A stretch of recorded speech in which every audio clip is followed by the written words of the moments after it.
Hey, what's up, my dudes? Welcome back to my channel.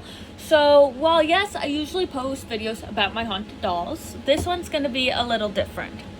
I'm pretty sure I did a video about this last year, but this one is 2 days late and I feel so bad. So, on the 15th, somebody that I was in treatment with, Katie, sadly passed away due to the sad reality of her eating disorder and the fact that insurance stopped covering treatment, and basically, so she was gonna go back, but then, she sadly lost her life due to a debilitating eating disorder that I also struggled with. And while I was in treatment, I found her just like such an inspiration. I know eating disorders don't have a look or anything like that, but you can tell by looking at her that she was very deep in her eating disorder when she got admitted, but she fought so hard, and sadly, she, Anyways, that's enough of her story. I don't want to get too much into it because that's not my story to share. I just saw her as an inspiration to get better and be if she could do it, I could do it, But with eating disorders, relapses happen, and that happened with her. And anyways, enough said. So yes, this is a memory of Katie. Show my respect to her, and I just wanted to talk to you guys if you guys were struggling out there, and I wanted to give you a sign that recovery is worth it, and it can happen to anybody. Anybody can develop an eating disorder, no matter the body type or size or gender, race, age. Anybody can develop an eating disorder, and it's just as deadly for everybody. Even if you may not look sick, you're still sick and you're still dying, and you need to get better. So here are some things that I find very helpful. I know this is gonna sound cliche, but journaling. I found it really helpful, and I still love to journal, but I like to journal in a way where I write as if somebody's gonna read it, because I always got paranoid that somebody was gonna read my diary. So I was like, well, why don't I just write it as if I'm giving advice while also ranting about my problems to somebody who may read it in the future. So it's kind of like letters to somebody who might need to hear them, as well as ranting about my problems and things that I think could help others when they go through them, and then I take my own advice without even realizing it. So journal.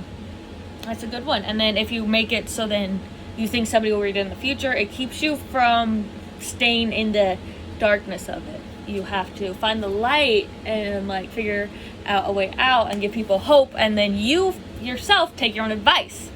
At least that's how it worked with me.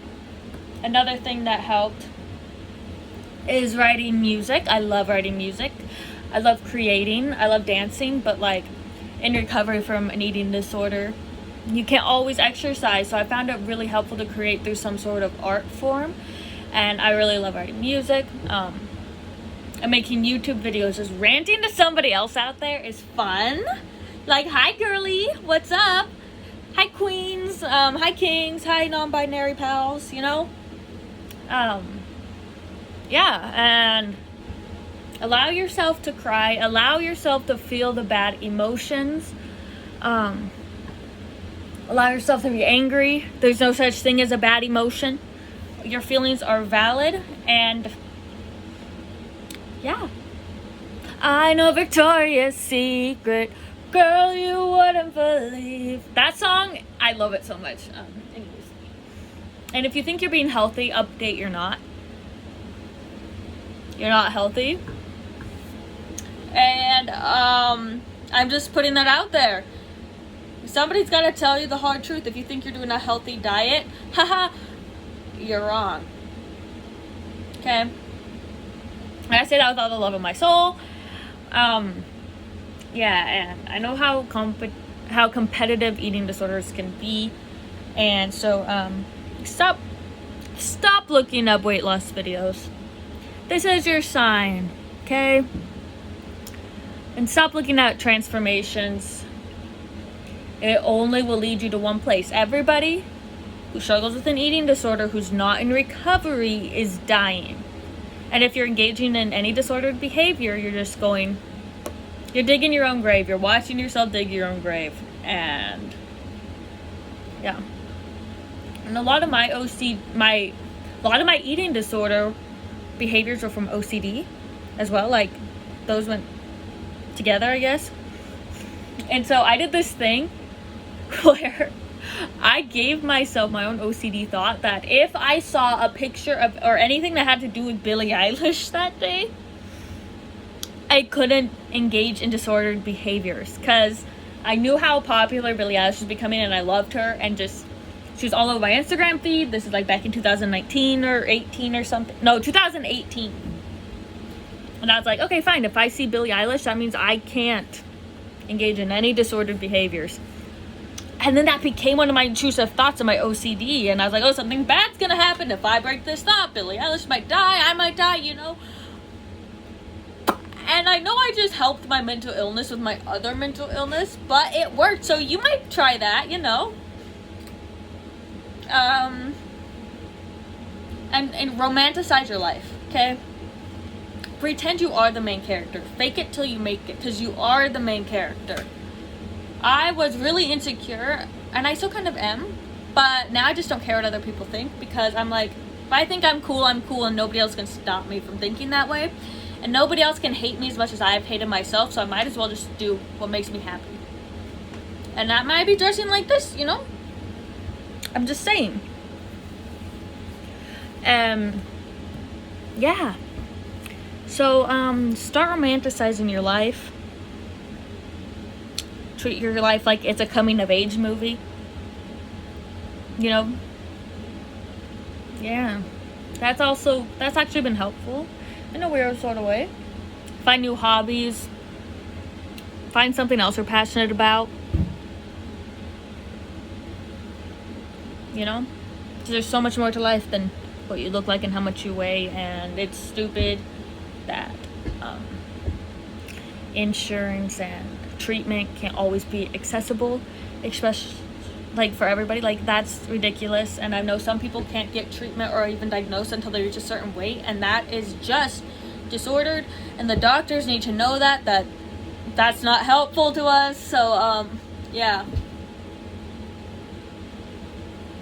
And I honestly think that eating disorders should start being treated like with the same sort of like treatment as they treat addictions with.